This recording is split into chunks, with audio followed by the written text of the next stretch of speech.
At 2 a.m. above the dark waters of the Strait of Hormuz, the night looks calm, but on the Iranian coastline, something is already moving. A massive radar array slowly turns, locks into position, and stops. The Bavar 373 system has found what it was searching for.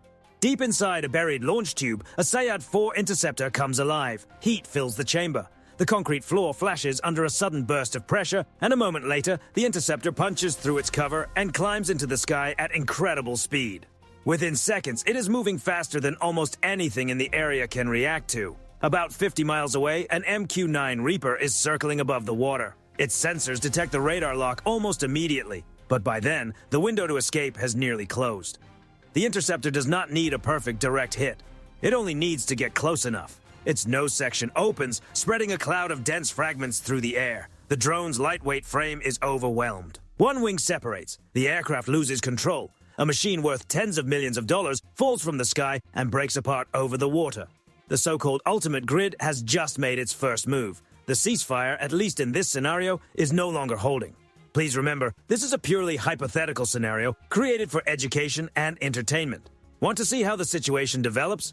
Comment 1 below to continue, or 2 if you want the story to stop here. The remains of the drone are still sinking beneath the waves when the second phase begins. 10 miles away, hidden behind the sharp, rocky outline of Larak Island, the Iranian fast attack fleet starts moving. These are Pekap-class boats, small, fast vessels designed to operate in the narrow waters of the Gulf. In total darkness, they slide across the surface one after another, almost invisible from a distance. Every 30 seconds, a heavy iron sphere rolls from the rear of one of the boats and drops into the water. These are contact mines. If one of their metal spikes touches the hull of a passing ship, a chemical reaction begins inside the trigger mechanism, sending a spark into the main charge. The boats are building an unseen barrier across the strait. The IRGC boats are searching for a target that will prove the trap works. 2 miles west, a commercial oil tanker named Stellar Glory is moving through the shipping lane. It is carrying roughly 2 million barrels of crude oil. Because of its size and weight, it cannot turn quickly. It cannot stop quickly either. A ship like this needs time and distance to react, and in the Strait of Hormuz, there is very little room for mistakes. The tanker's bow crosses the invisible line. One of the mine spikes scrapes against the ship's red-painted hull. Inside the spike, a small glass tube breaks. Chemicals mix. A spark travels into the main charge. The result is devastating. The rear section of the tanker is torn open. The structure of the vessel bends under the shock, and the ship begins losing stability. But the Iranian boats are not finished. The goal is not only to damage the tanker, the goal is to turn it into a burning obstruction in the middle of one of the most important shipping lanes on Earth. One of the Pekap boats changes course and aims toward the wounded vessel. On its deck, a metal launch rail vibrates as the guidance system locks on. A NASA anti-ship missile ignites and drops low over the water, flying just above the waves. It hides in the salt spray and the darkness, making it almost impossible for the tanker crew to notice in time. The missile reaches the center of the ship where the oil storage tanks are located. A second blast follows, much larger than the first. Crude oil pours from the damaged section and spreads across the water. Flames roll over the surface, turning the sea into a wide field of burning black liquid. And while this is happening, messages are still being typed inside quiet, air-conditioned rooms in Qatar. Diplomats are still discussing ceasefires. They are still speaking about peaceful solutions. But those words no longer match what is happening in the Strait. In this scenario, the IRGC Navy has used the peace talks as cover. The talks bought time. They created hesitation. The idea was simple. While diplomats are still negotiating, nobody will want to be the first to respond directly against the Iranian coastline. The Pekap boats turn away from the burning tanker and race back toward the protection of the Iranian shore. But they are not alone in the darkness. A U.S. Navy strike group in the Gulf of Oman has been watching the entire sequence unfold. The Stellar Glory is still burning when the American response begins. 2 EA-18G Growler aircraft launch from the carrier deck and climb into the night. Under their wings are powerful electronic warfare pods. As soon as they reach altitude, they begin flooding the airspace near the Iranian coast with electronic noise. On the shoreline, the Bavar 373 radar system is supposed to be the brain of the ultimate grid. It is designed to track threats, coordinate defenses, and make the coast extremely difficult to approach. But when the Growlers activate their systems, the radar screens begin filling with interference. For the operators, it is like trying to find a single candle, while someone shines a stadium floodlight directly into their eyes. But the grid is not simple. The Bavar 373 computers recognize the interference and begin frequency hopping, searching for a clean path through the noise. For a fraction of a second, the system finds one. Inside an Iranian battery, a canister cover breaks open and another Sayyid-4 interceptor launches. If that interceptor connects with the Growlers, the U.S. loses the aircraft responsible for blinding the defense network in the very first minutes of the operation. The American jets are flying into an area where the other side has every advantage: home territory, prepared launch sites, and a defense grid built specifically for this kind of moment. But the U.S. forces have been waiting for exactly that radar pulse. 4 F/A-18 Super Hornets are already in the air. Each one is carrying AGM-88 HARM missiles designed to track radar emissions. The Super Hornets release a full volley. 8 missiles ignite and accelerate toward the coastline. They climb, arc through the upper air, and then turn downward, following the path of the radar beams back to their source. On the ground, Iranian radar operators see the warning. They understand what is coming. They shut down their radar arrays, hoping that if the systems stop transmitting, the incoming missiles will lose their guide. But the newer versions of the AGM-88 do not simply forget. The moment the radar turned on, even briefly, the missile captured its location. It knows where the system was active. It remembers the coordinates. Even after the radar goes silent, the missile continues toward the target area. Along the coast, 4 separate radar sites disappear in fire and debris. Vehicles carrying the large radar arrays are thrown apart. Concrete shelters protecting the network's computer systems are torn open. The grid that was supposed to control the strait is suddenly full of holes. That was the trap. If the radar turns on, the missiles can follow it. If the radar turns off too late, the missiles already know where to go. Either way, the defense network begins to collapse. With the radar fence broken, the fast attack boats are exposed. The PACAP boats that laid the mines are now trying to escape into shallow coastal waters. They believe the U.S. will hesitate to respond near crowded sea lanes. They believe the presence of civilian traffic will protect them. But the response does not rely on wide-area weapons. It relies on precision. High above the water, another MQ-9 Reaper watches through an infrared camera.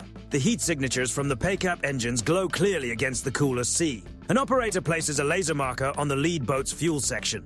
A Hellfire missile drops from the drone's wing. It does not create a wide blast across the entire area. It is designed for a focused strike against a specific point. It reaches the rear of the boat at high speed and punches through the lightweight composite structure. The vessel breaks apart and disappears beneath the surface. At the same time, the F/A-18 Super Hornets release larger glide munitions, joint standoff weapons. These are heavy winged weapons that can travel toward a target without an engine, making them difficult to hear or detect as they approach. 3 of them arrive almost together. Their targets are IRGC hovercraft moving toward hidden underground pens near the shoreline. These hovercraft are large, awkward machines, and at this moment, they are trying to beach themselves on the sand to disappear from view. One glide munition hits the propeller assembly of the lead hovercraft. The impact tears away the main fan structure. The craft drops hard onto the sand at high speed and comes apart in a spray of metal, rubber, and broken machinery. The entrance to the underground pen is now blocked by wreckage. The remaining PACAP boats realize they cannot hide and cannot outrun what is above them. They try to respond. They launch Nasser anti-ship missiles toward the F/A-18S, but without the land-based radar grid guiding the battle, their onboard systems are much weaker. The EA-18G Growlers are still overhead. They detect the missile launches and direct electronic interference toward them. The missiles begin to lose reliable guidance. Their internal systems struggle to understand what they are seeing. They drift, change direction, and eventually drop into the water without reaching their targets. The Super Hornets do not spend another expensive missile on the last boats. They roll into a controlled dive and switch to their 20mm cannons. The cannon system fires at an extremely high rate. Streams of tracer rounds walk across the water toward the final PACAP boat. The shells tear through the lightweight hull as if it were made of paper. The vessel stops moving, its nose dipping downward as seawater fills the inside. The IRGC spent years investing in fast boats, hidden bases, and an advanced coastal defense system. But stealth only works when the enemy cannot see you. Once the radar grid was broken, the boats became slow, exposed targets in open water. For a moment, the sea grows quieter, except for the distant sound of the tanker still burning near the shipping lane. But the U.S. forces are not finished. They have neutralized the fleet. Now they are going after the infrastructure that allowed the fleet to operate in the first place. To keep the Strait of Hormuz open, they have to remove the command center behind the operation, the massive naval base at Bandar Abbas. Much of it is protected by reinforced concrete and built into the side of a mountain. Across the water, on the coast of the United Arab Emirates, a battery of HIMARS launchers rotates into position. The launchers do not fire slowly, one round at a time. They fire in rapid sequence. 6 rockets leave their pods within seconds, racing across the sky. Because the radar grid has already been disrupted, the base has very little warning before the first rockets arrive. The rockets use GPS guidance to reach specific targets. The first impacts the main fuel depot, where large white tanks store huge quantities of high-grade diesel. A pressure wave expands outward, flattening fences, light poles, and nearby structures. A secondary fireball rises into the sky. In the first moments, the base loses fuel and power, but the next part comes from the sea. 200 miles away in deep water, a U.S. destroyer opens its vertical launch cells. A volley of Tomahawk cruise missiles rises into the air. After launch, they drop low, flying close to the surface and adjusting their route around terrain and obstacles. 10 Tomahawks arrive near Bandar Abbas at almost the same time. They target the piers, the heavy concrete docks where reserve IRGC vessels are tied up. The missiles strike the points where the docks connect to the waterline. The goal is not only to hit the ships, it is to remove the places where the ships can be stored, repaired, fueled, and launched. The impacts break apart sections of the concrete piers. Large pieces slide into the water. Boats that were not directly hit are crushed under falling structures, or thrown sideways by the shock moving through the harbor. The IRGC may still have vessels in reserve, but now those vessels have no working docks, no easy fuel access, and no reliable way to reach the strait quickly.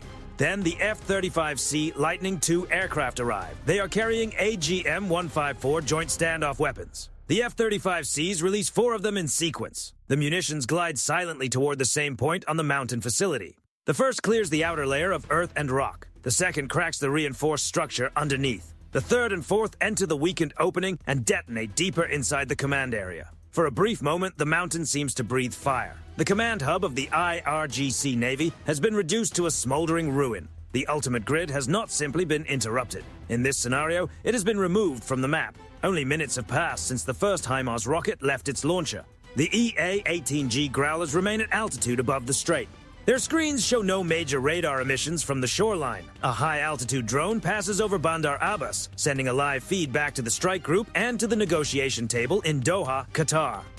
Inside the diplomatic room, the U.S. negotiator does not need to raise his voice. He simply slides a tablet across the table toward the Iranian diplomats. On the screen, they see empty spaces where their radar trucks used to be. They see damaged piers. They see the base that was supposed to control the strait, now silent and burning. The Doha betrayal has failed. Out in the strait, the 1,200-foot tanker is still burning, but the wind is pushing the fire away from the main shipping lane. A U.S. minesweeper moves carefully through the area, using high-frequency sonar to locate the underwater spheres placed earlier by the fast boats. A remotely operated vehicle descends beneath the surface and places small charges on the mine chains. One by one, the iron spheres are dealt with in controlled bursts. The water rises in sharp columns as the invisible barrier is dismantled piece by piece. The final move is electronic. The U.S. military turns off the jamming, not because the operation is unfinished, but because they want the Iranian diplomats to be able to make a phone call. They want them to call home and learn that the base they expected to answer is no longer functioning. Before you go, there is one detail about the AGM-88 HARM missile that almost nobody talks about. It was not originally imagined as a super-intelligent weapon. At first, it was basically a fast rocket with a simple job: listen for radar emissions and fly toward them. If a radar was transmitting, the missile followed the signal. But the modern version is far more dangerous to a defense network.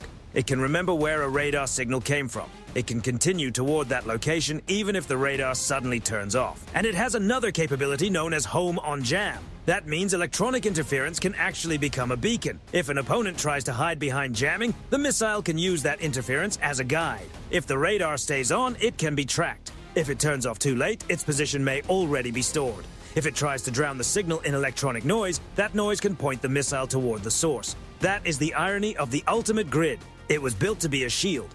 It was designed to make the coastline feel untouchable. But in this hypothetical scenario, every part of that network created signals, patterns, and locations that could be followed.